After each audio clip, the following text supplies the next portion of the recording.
Just fund our schools. Please just fund our schools. Today on the Morning Edition, students, teachers, and families all calling for action on education funding, why some say Governor Dunleavy's veto may have set things back. Well, spring is here and farm animals are sounding the siren call to attract predators. Some steps you can take to stay bear aware and also keep your family and your pets safe. And later. The time she chose was very surprising. A sloth makes a spectacular debut when Mama chose to give birth in broad daylight, all in front of zoo staff and visitors.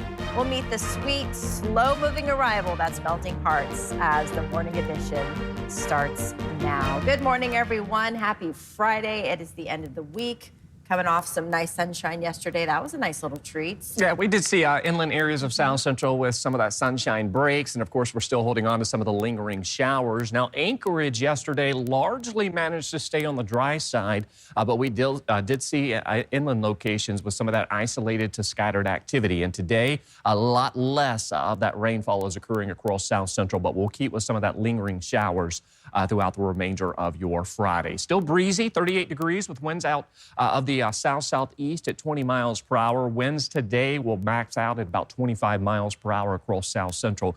So this activity continues to steadily die down. We've got light to moderate rain through Prince William Sound, nowhere near the heavier activity that we did see earlier this week. And you can see across the Kenai through the Anchorage Bowl into the valley, we've got some of that spotty to light showers that remain with us as well. Not everyone's seeing it, but we will keep that light drizzle chance with it. In fact, driving into work this morning, it was very fine drizzle that we were seeing across the Anchorage Bowl. So we'll keep with that for that morning commute. We will see the possibility for some sunshine breaks into the afternoon, really seeing a better chance for that as we welcome in your weekend, Saturday and Sunday, as we hold on to the return to some sunshine in the forecast. For today, though, you can see just that isolated to scattered chance for seeing some of those rain showers. There's that sunshine making a return, or at least sunshine breaks making a return through the afternoon and evening hours. And we'll see those temperatures warming into the mid to upper 40s as we welcome in your Easter weekend. We're going to see that sunshine making a return, and those temperatures will steadily warm as well. We're talking about the mid 40s with partly cloudy skies. Winds will remain light. Now, we could see some locations of the valley topping out near 50. If we don't see it this weekend, there is a very, very good chance that as we welcome in next week, we will see those temperatures warming near 50. I'll have more on that in that 7-day for you coming up. But generally speaking, we've been working this education issue. Let's be frank. This has been the biggest issue the last 2 years.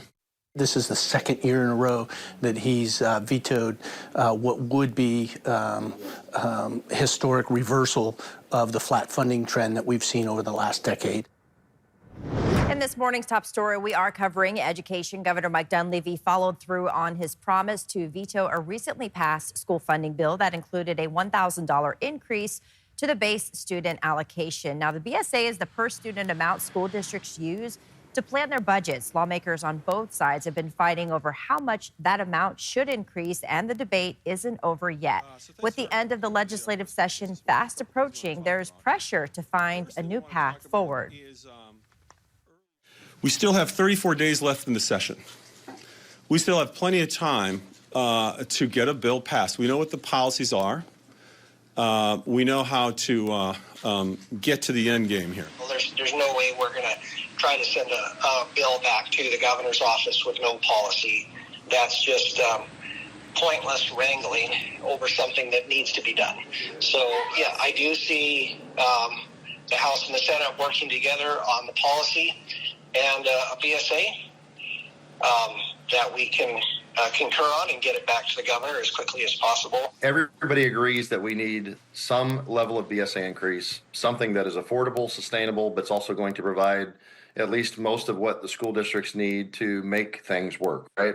They have to be prepared to make it through this as well, because we can't just keep adding funding because they want it in a time where we are literally running out of money and the price of oil is dropping, which is a third of our UGF revenue. That doesn't balance, whether you like it or not. A veto override session is expected within days. To succeed, it would require support from 40 of the 60 legislators. So here's a look at what the governor is proposing instead. The alternative bill includes a BSA increase of $560, bringing the total to $6,920 per student. Although the governor previously mentioned a $700 increase, his office says the package of provisions in this bill would cost about the same. The proposal also offers nearly $22 million in performance funding focused on reading proficiency for grades K through 6. Another $13.5 million would go toward correspondence programs, which the governor says will help ensure equitable funding and maintain parental control. No word on when this would be taken up on the House floor. NEA Alaska has done nothing but advocate for Alaska students. Meantime, NEA Alaska President Tom Claymire called the governor's veto disgraceful but not surprising. While Governor Dunleavy continued to label the organization a special interest group, Claymire pushed back, saying that's simply not true. He says educators aren't just asking for money, they're also open to policy changes that benefit students. And he argues this second straight veto only extends a nearly 10-year streak of flat funding for Alaska's public schools. We supported House Bill 69. We supported House Bill 140 last year as a compromise bill. Neither of them were perfect, but both of them were the first step in the right direction to solving the problem. Claymire says NEA Alaska will keep backing what he describes as sustainable, financially responsible government. That includes being open to the governor's new proposal if it looks similar to previous compromises they've supported.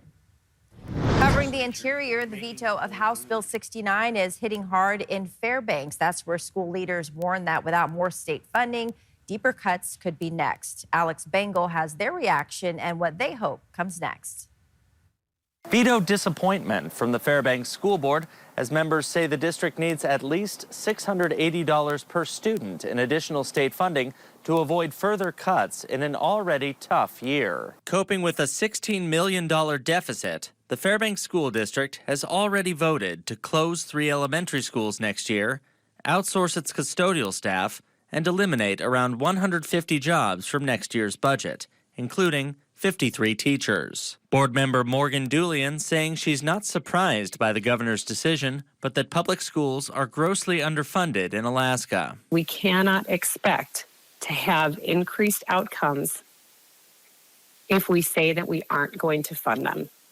So I don't believe that policy and funding are mutually exclusive. In its recommended budget, the district assumes a $680 per student funding increase. If more money comes their way, that money will go toward keeping the students per classroom as low as possible. School Board President Melissa Burnett, meanwhile, saying she supports both the BSA increase and the governor's policy proposals, including open enrollment. I've always been a big supporter of education funding, and I did support the $1,000 increase, but my support of the $1,000 increase for me personally came with the policy that was attached. If no added money comes out of Juneau this year, Burnett says program cuts and even further school closures might be necessary. Along with policy changes, Governor Dunleavy is asking for a $700 increase to the BSA. Alex Bengal, Alaska's news source. We're getting new details about this week's deadly shooting on East 66th Avenue in Anchorage. Police say a fight between 2 men escalated when one pulled a gun and fired multiple shots, hitting the victim at least once in the upper body. The victim was taken to the hospital with life-threatening injuries and later died. 24-year-old Michael Nelson has been arrested and charged with murder.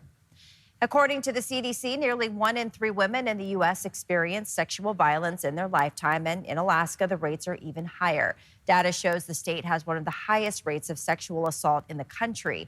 April is both Sexual Assault Awareness Month and Child Abuse Prevention Month. And in Alaska, young people are taking action. We spoke with teens leading a campaign to raise awareness about consent and healthy relationships. One of them is Madison Areola, a student at Eagle River High School and founding member of Alaska Teens Against Abuse. She says she was inspired by the advocacy work of former state representative Garen Tarr and now works alongside her to spark more conversations around intimate partner violence and domestic abuse. I do feel like, as our generation starts to age, hopefully that we will become the next leaders in this next generation in solving these issues. It would really help if our legislators further notice our efforts, because then that would mean that our laws right now could follow up with the change that we're hoping to lead into the next generation. But I feel like right now, with how we encourage and talk with our peers and teenagers about Alaska Teens Against Abuse, it's going well, and that's what we're looking to do in the future. Maggie Cothran, a student of Alaska Middle College and Polaris K-12 in Anchorage, says in public service campaigns and peer-to-peer conversations, their group is reducing the stigma that comes along with a difficult issue. And it's just framing that narrative and that conversation that it's okay to talk about, yes, it is a serious thing, and we recognize that, but it's also something that is approachable, that it doesn't have to be this something that is uncomfortable or taboo. And if you or someone you know is experiencing domestic violence or abuse, help is available 24/7 at the National Domestic Violence Hotline. You can always call 1-800-799-SAFE for confidential support. Coming up after the break, when you live in Alaska, well, you got to stay ready for the worst. How Alaska Regional Hospital preps for a possible Mount Spur eruption. We get a behind-the-scenes look at their ashfall response plan. Still seeing some lingering showers and breezy conditions across South Central. Blizzard conditions along the slope. I'll have more on that. But first at sunrise, 6:28 in Anchorage, 6:03 in Fairbanks. Your full forecast is next. Good morning. Happy Friday morning, everyone. Let's get a check of weather with Aaron as we head out. Good morning. Yeah, we are waking up. Some lingering showers across a good portion of South Central. We'll still hold on to some of that isolated to scattered activity. Temperature-wise, we are sitting at 38 in Anchorage, 37 in Fairbanks. It was a warm day yesterday in Fairbanks as we did hit 58 degrees, which is the warmest we've seen so far this season. 28 in Nome with some light snow showers. And, of course, along the slope, we continue to see areas of blowing snow as well as some of that light snow and then rain as you head out towards southeast. So this activity continues to die down as that area of low pressure continues to pull off towards the north. But as it does, it is reintroducing those gusty conditions along the slope. That is where we continue to see that blizzard warning, which remains in effect through 4 p.m. this afternoon. We're talking about the potential for 1 to 2 inches of snowfall. Gusts as high as 50 miles per hour will lead to visibility down to less than a half a mile at times. We are going to see some of that snow still as far south as about Anaktuvuk Pass, but it's like we did see yesterday, Anaktuvuk Pass will largely be shielded from the winds. Notice this morning, not much in the way of wind field across the state. Still seeing some of those breezy conditions, though, upwards of about 20 to 30 miles per hour through southwest. You can see the slope, those winds up to about 45 miles per hour. Yesterday, we saw a max wind in Anchorage about 40 miles per hour. Today, you can see down to 25 miles per hour. So we're still seeing some breezy conditions, but this activity is gradually tapering off and will dry out later today. Can't rule out some of that isolated to scattered showers for the rest of your Friday with some areas of some peaks of sunshine later today. And of course, you can see out towards southeast, we'll continue to see some scattered to periodic rain throughout the day. And of course, we've got areas of the interior where we'll see a rain-snow mix remaining with us today and into tomorrow. That cloud coverage and moisture returning to the interior will also lead to cooler weather today. But check out this weekend. Fairly quiet across a large portion of the state outside of the central and eastern Aleutians, which will see the return to some rain showers. Not expecting snow, but rain showers and some breezy conditions as we welcome in your Saturday and Sunday. This is the next storm system we're going to be watching that's going to arrive on our doorstep Sunday night into Monday across South Central. Nothing significant expected with it, but we will see the return to some rain showers, maybe a slight uptick in some breezy conditions. Temperatures today warming into the mid to upper 40s. We may see a few sunshine breaks, and we're going to hold on to that isolated to scattered chance for some showers. 8 degrees today in Utqiagvik, 23 in Kotzebue. You can see out towards western and southwest Alaska, those temperatures warming near freezing. Of course, as you head through the western interior, that's where those temperatures will warm into the upper 30s, and we'll also see that chance for some rain and snow in the forecast. Across South Central today, mid to upper 40s. Again, that lingering showers remaining with us. A lot less activity across the region. Winds will still be breezy, although max winds up to about 25 miles per hour. Up to a half an inch of rain through the for Prince William Sound. Lighter activity through parts of the Copper River Basin with some sunshine. And then into the valley, we've got those isolated showers. So things are beginning to taper off, wind down, and we'll see the return to some sunshine into the weekend. 45 today here in Anchorage. You can see that 7-day forecast showing temperatures this weekend, as well as that sunshine set to make a return. We're going to see those temperatures steadily warm as we welcome in next week. That chance for showers remains with us, but check out Thursday. We've got a high of 50 degrees in the forecast. It's going to feel very warm. All right, thanks, Aaron. Well, with Mount Spur still under watch, hospitals in Anchorage are taking no chances, and Alaska Regional is also stepping up its preparations from stock to linens to shelter plans for staff. Georgina Fernandez shows us how they're getting ready just in case ashfall hits. Every corner you turn, I'd rather be overprepared than underprepared. at some points, even overflowing. Probably a year's worth of linens. There are emergency supplies stocked up here in this old clinic hall at Alaska Regional Hospital. At the end of the day, our goal is to keep working, to keep the hospital open, keep the people in the hospital safe. To do that, the hospital is making sure everything they could potentially need is inside, ready to go. From N95 masks to eye protection gear to stacks of linens. In the off chance that some of our vendors are not available to provide for our needs, to even having staff members already on call. The hospital has more than 100 cots ready to be placed out for staff members to hunker down at the hospital to avoid carrying ash in and out of the building. they're coming in with their go kits, with their toiletries, with their medications, and they're prepared to stay here for the duration. Those staff members, known as the A team, will stay put at the hospital until it's safe to travel again and will then be replaced by the B team. Team A is going to go home, and their primary job is going to be hug their families and get a good rest, because we're probably going to need them sooner than later. But in the meantime, it's a waiting game to see if Spur erupts, as these rooms remain ready for whenever an eruption If the volcano doesn't go off, we've got linen, we'll just roll it into our supplies. or another emergency might occur. Georgina Fernandez, Alaska's news source. Mount Spur remains at advisory level and an eruption is still possible, but volcanologists say there's now more uncertainty about that risk compared to earlier in the year.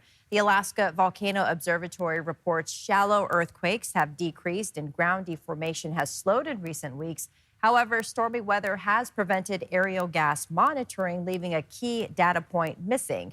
Without that information, experts say it's unclear if the volcano is truly quieting or if activity could pick back up. Monitoring continues around the clock. Or what we've seen is it looking more like 20 years ago when we had a failed eruption, just unrest that did not culminate in an eruption at the volcano, or are the patterns looking more like what was observed in 1992 when the unrest did culminate in an eruption? A lot of us are concerned about the idea of Mount Spur erupting, and that is why it's more important than ever to make sure that you have accurate information.